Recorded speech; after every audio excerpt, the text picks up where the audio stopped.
तीन हालचाली ठरवतील, पवार फिल्डिंग लावतील की एक्झिट घेतील. महाराष्ट्रातील राज्यसभेच्या आगामी 7 जागांसाठी 16 मार्चला मतदान होणार आहे. यात महायुतीच्या वाट्याला 6 जागा तर महाविकास आघाडीच्या वाट्याला केवळ 1 जागा मिळेल अशी शक्यता. पवार निवडणूक लढवणार की इथेच थांबणार यावर अनेक तर्कवितर्क लढवले जात असले तरी चर्चा अशी आहे की शरद पवारांना आता राजकारणातून कायमचं एक्झिट करण्यासाठी देवाभाऊंनी सूत्र हाती घेतल्याची चर्चा. विधानसभा निवडणुकीनंतर जवळपास निकाल निघालेल्या महाविकास आघाडीच्या एकीची या निवडणुकीत कसोटी लागणार आहे. त्यात महाविकास आघाडीच्या वाट्याला राज्यसभेची एकच जागा येत असल्यानं ती शरद पवार यांना दिली जाणार की अन्य कुणाला दिली जाणार याची चर्चा रंगली आहे. शरद पवार फौजी आखाण, डॉक्टर भागवत कराड, धैर्यशील पाटील, केंद्रीय राज्यमंत्री रामदास आठवले, काँग्रेसच्या रजनी पाटील आणि शिवसेना उबाटाच्या प्रियंका चतुर्वेदी यांची जी राज्यसभेची मुदती ती 2 एप्रिल 2026 रोजी संपते. उपमुख्यमंत्री अजित पवार आणि राहुरीचे शिवाजीराव कर्डिले यांच्या निधनामुळे विधानसभेतील 2 जागा रिक्त आहेत. विधानसभेत भाजपचे 131, शिंदे गटाच्या 57, अजित पवार गटाच्या 40, उद्धव सेनेच्या 20, काँग्रेसच्या 16 तर शरद पवारांचे 10 आमदार आहेत. अपक्ष इतर मिळून 12 असे संख्याबळे राज्यसभेवर निवडून जाण्यासाठी पहिल्या पसंतीच्या 37 मतांची गरज असते.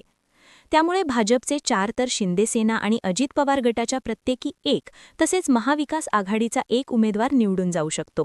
परंतु मुख्यमंत्री देवेंद्र यांनी ऐनवेळी आपला 7वा उमेदवार उभा केला तर महाविकास आघाडीचा संच बिघडू शकतो. त्यात जर शरद पवार स्वतः उमेदवार असतील तर भाजपकडून शरद पवारांच्या पक्षावर दबावतंत्राचा वापर केला जाऊ शकतो.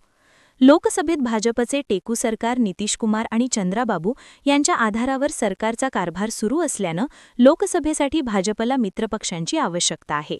त्यात लोकसभेत शरद पवार गटाचे 8 खासदार असल्यानं लोकसभेत शरद पवारांच्या आवश्यकतेनुसार एनडीएला साथ मिळाल्यास राज्यसभेसाठी शरद पवारांचा मार्ग मोकळा केला जाऊ शकतो. ही डील सध्या चर्चेत असली तरी दुसरीकडे राज्यसभेच्या आधी शरद पवार अधिकृतपणे एनडीएसोबत जाण्याची शक्यता कमी असल्याचं मत काही विश्लेषक व्यक्त करतायत. समजा शरद पवारांना सोडून महाविकास आघाडीने अन्य उमेदवार दिलास तर पुन्हा एकदा 2022ची पुनरावृत्ती करून देवाभाऊ महाविकास आघाडीच्या मतांची गोळाबेरीज बिघडवू शकतात, असेही मत व्यक्त केलं जाते. 2022च्या राज्यसभा आणि विधान परिषद निवडणुकीत नेमकं काय झालं होतं त्याचा थोडक्यात आढावा घेऊया. 2022ला राज्यसभेच्या 6 जागांसाठी झालेल्या निवडणुकीत भाजपनं आपले 3 उमेदवार निवडून आणून विरोधकांना धक्का दिला होता. पियुष गोयल, अनिल बोंडे आणि धनंजय महाडिक यांच्या विजयाने देवेंद्र फडणवीस यांनी आपले इलेक्शन विनरचे कौशल्य पुन्हा एकदा अधोरेखित केले होते. काँग्रेसकडून इम्रान प्रताप घडी, राष्ट्रवादी काँग्रेसकडून प्रफुल्ल पटेल आणि शिवसेनेचे संजय राऊत विजयी झाले. पण पक्षीय बलाबल पाहता महाविकास आघाडीचे 3 आणि भाजपचे 2 उमेदवार विजयी होणार हे निश्चित होतं. पण 6व्या जागेसाठी भाजप आणि शिवसेना यांच्यात झालेल्या लढाईत भाजपनं बाजी मारत धनंजय महाडिक यांचा विजय खेचून आणला होता, तर शिवसेनेचे संजय पवार यांचा पराभव झाला होता.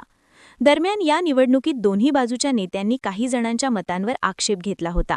त्यात जितेंद्र आव्हाड, यशोमती ठाकूर, सुहास कांदे, सुधीर मुनगंटीवार, रवी राणा या आमदारांचा समावेश होता. त्यात शिवसेनेचे सुहास कांदे यांचे मत बाद ठरवण्यात आले होते. त्यामुळे शिवसेनेच्या मतांचं गणित बिघडलं होतं. 6व्या जागेसाठी कोल्हापूरचे शिवसेनेचे जिल्हाप्रमुख संजय पवार आणि भाजपकडून कोल्हापूरचे धनंजय महाडिक यांना उमेदवारी देण्यात आली. त्यात भाजपनंच बाजी मारत महाविकास आघाडीला मोठा धक्का दिला होता. त्यानंतर झालेल्या विधान परिषदेच्या 10 जागा रिक्त झाल्यानं त्यासाठी सुद्धा जून 2022ला निवडणुका जाहीर झाल्या. रिक्त होणाऱ्या जागांमध्ये भाजपचे प्रवीण दरेकर, प्रसाद लाड, सुजितसिंह ठाकूर, सदाभाऊ खोत, विनायक मेठे आणि दिवंगत RS सिंह असे उमेदवार होते. तर शिवसेनेकडून दिवाकर रावते आणि सुभाष देसाई तर राष्ट्रवादी काँग्रेसकडून रामराज निंबाळकर आणि संजय दौड हे निवृत्त झाले होते. या 10 जागांचा विचार करता पक्ष बलाबल पाहता महाविकास आघाडीच्या 6 जागा आणि भाजपच्या 4 जागा निवडून येऊ शकतात अशी परिस्थिती होती. कारण भाजप आणि मित्रपक्षाकडे 113 तर महाविकास आघाडीकडे त्यावेळी 169 आमदारांचं संख्याबळ होतं. पण प्रत्यक्षात देवेंद्र फडणवीस यांच्या नेतृत्वात भाजपने या विधान परिषदेच्या निवडणुकीत पुन्हा एकदा बाजी मारली होती. या निवडणुकीत भाजपने आपले 5 उमेदवार निवडून आणलेत. 5व्या उमेदवारासाठी भाजपकडे पुरेशा मतं नसताना देखील त्यांचा 5वा उमेदवार निवडून आला होता. या विजयामागे देवेंद्र फडणवीस यांची मोठी खेळी कामी आल्याचं बोललं गेलं होतं. तशीच परिस्थिती आता देखील आहे. भाजपच्या 4 तर शिंदे आणि सुनेत्रा पवारांच्या प्रत्येकी 1 जागा अशा 6 जागा निवडून येत असतानाही याही वेळी महायुतीकडून पुन्हा एक 7वा उमेदवार दिला जाण्याची दाट शक्यता आहे. अशात जर महाविकास आघाडीतील काही उमेदवारांची मते फुटली तर भाजपचे राज्यातून 5 राज्यसभा सदस्य निवडून येऊ शकतात अशी शक्यता नाकारता येत नाही. यासाठी मुख्यमंत्री देवेंद्र यांनी ऐनवेळी आपला 7वा उमेदवार उभा केल्याची चर्चा आहे. दरम्यान एकीकडे फडणवीस यांनी राजकीय डावपेच आखणं सुरू केलं असलं तरी दुसरीकडे महाविकास आघाडीमध्ये मात्र बिघाडी होताना दिसतीये.